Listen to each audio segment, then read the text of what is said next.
Assalamualaikum warahmatullahi wabarakatuh. Salam sejahtera bagi kita semua. Om Swastiastu, salam kebajikan. Yang pertama, yang terhormat kepada Mbak Diana serta teman-teman yang lain. Setelah saya mengucapkan puji syukur kehadirat Tuhan Yang Maha Esa karena rahmatnya kita dapat dipertemukan pada presentasi kali ini walaupun hanya melalui online atau daring gitu. Semoga saja dalam waktu dekat kita dipertemukan lagi untuk pertemuan kuliah offline ya. Semoga juga pandemi ini cepat berakhir agar kita kembali beraktivitas seperti biasa. Lanjut, kami dari kelompok 3 teknik negosiasi. Perkenalkan saya sebagai moderator Muhammad Devano Genova dengan anggota yang lain ada Hanifah Salsabila, ada Novi Rizkianti, ada Hegar Hermanto, dan Diandra Radifa Imada. Next.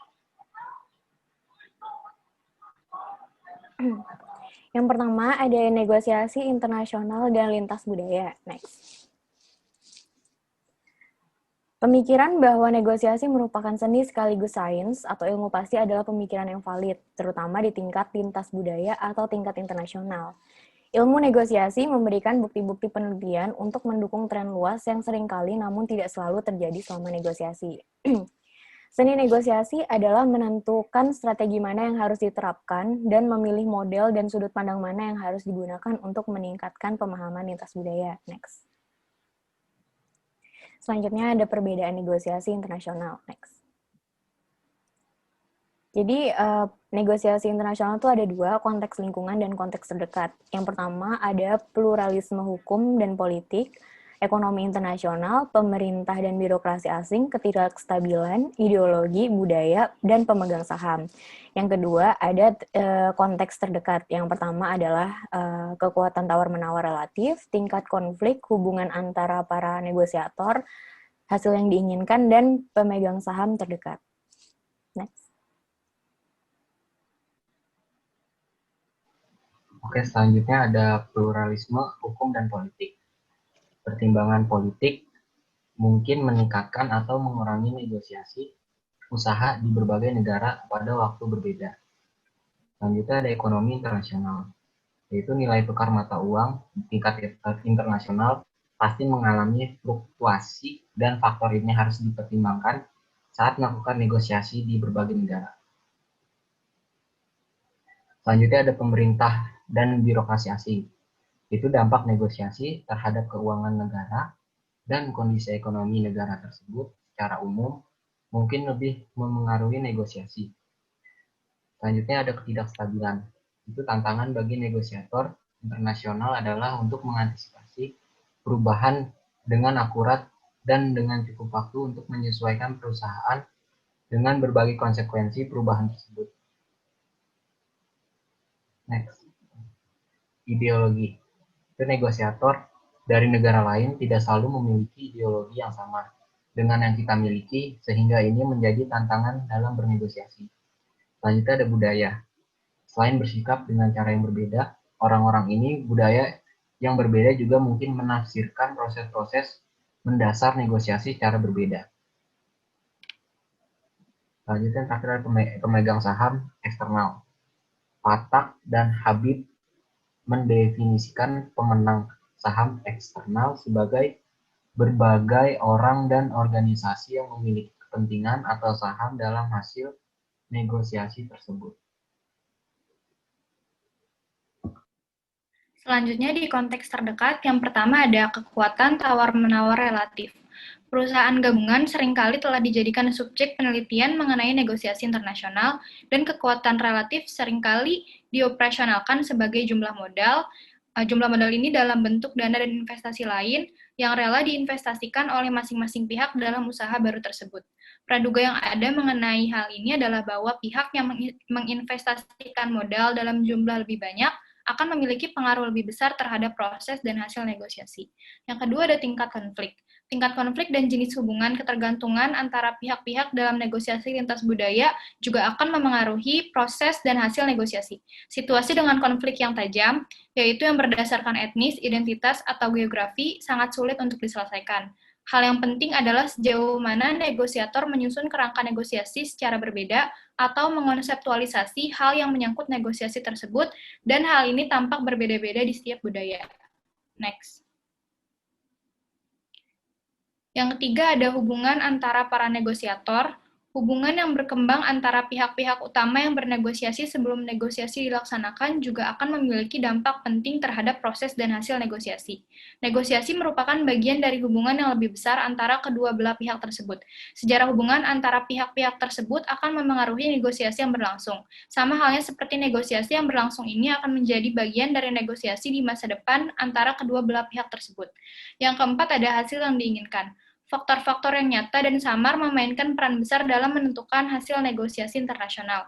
Berbagai negara sering menggunakan negosiasi internasional untuk mencapai tujuan politik, baik dalam negeri maupun internasional. Next. Yang terakhir ada pemegang saham terdekat. Pemegang saham terdekat dalam negosiasi mencakup para negosiator tersebut sendiri serta orang-orang yang mereka wakili secara langsung, seperti manajer, perusahaan, dan dewan direksi mereka. Para pemegang saham-saham ini dapat mempengaruhi negosiator lewat banyak cara. Keahlian, kemampuan, dan pengalaman internasional para negosiator sendiri jelas dapat berdampak besar pada proses dan hasil negosiasi internasional. Next. Selanjutnya, Kemudian mengonseptualisasi dan negosiasi. Next. Di sini ada 3. Yang pertama, budaya sebagai perilaku yang dipelajari. Yang kedua, budaya sebagai nilai bersama. Dan terakhir, budaya sebagai dialektika.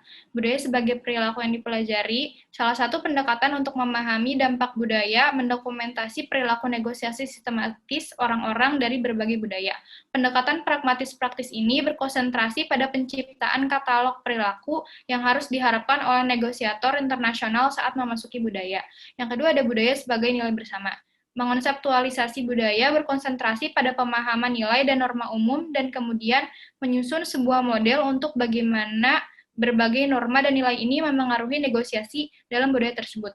Perbedaan lintas budaya dilakukan dengan menemukan norma-norma dan nilai-nilai penting yang membedakan satu dengan budaya lain dan kemudian memahami bagaimana perbedaan ini akan memengaruhi negosiasi internasional. Yang terakhir ada budaya sebagai dialektika. Pendekatan budaya sebagai dialektika memiliki kelebihan dibanding pendekatan budaya sebagai nilai bersama karena pendekatan ini dapat menjelaskan variasi dalam satu budaya.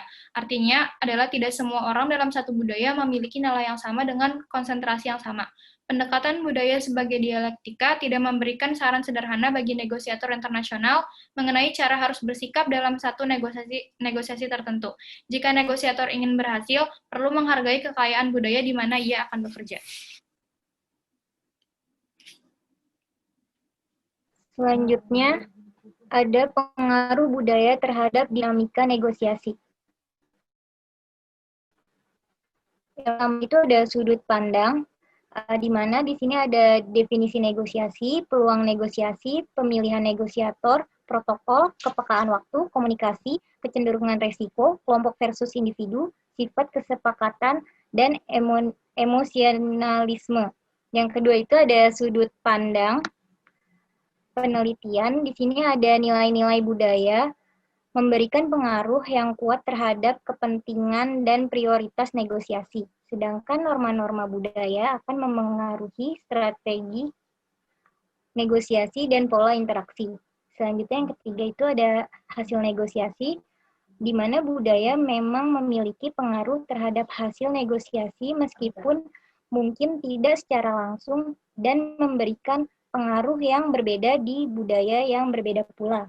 Yang keempat itu ada proses negosiasi dan pertukaran informasi.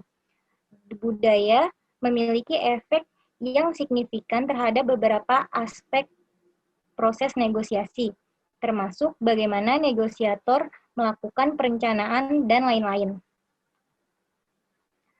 Yang kelima ini ada kognisi negosiator, di mana beberapa aspek dari kognisi negosiator ini secara signifikan dipengaruhi oleh budaya dan para negosiator. Tidak seharusnya berasumsi temuan tentang kognisi negosiator dapat diterapkan secara umum. Yang kelima itu ada etika dan teknik negosiasi. Terdapat perbedaan yang signifikan dalam toleransi. Pengguna taktik negosiasi dalam budaya yang berbeda. Yang terakhir ini ada penyelesaian konflik, di mana mediasi memiliki pengaruh yang lebih kuat terhadap hasil negosiasi dengan negosiator. Dari budaya yang lebih individualis dibandingkan dengan negosiator dari budaya yang lebih kolektivitis. Selanjutnya adalah strategi-strategi negosiasi yang responsif terhadap budaya. Bisa di next.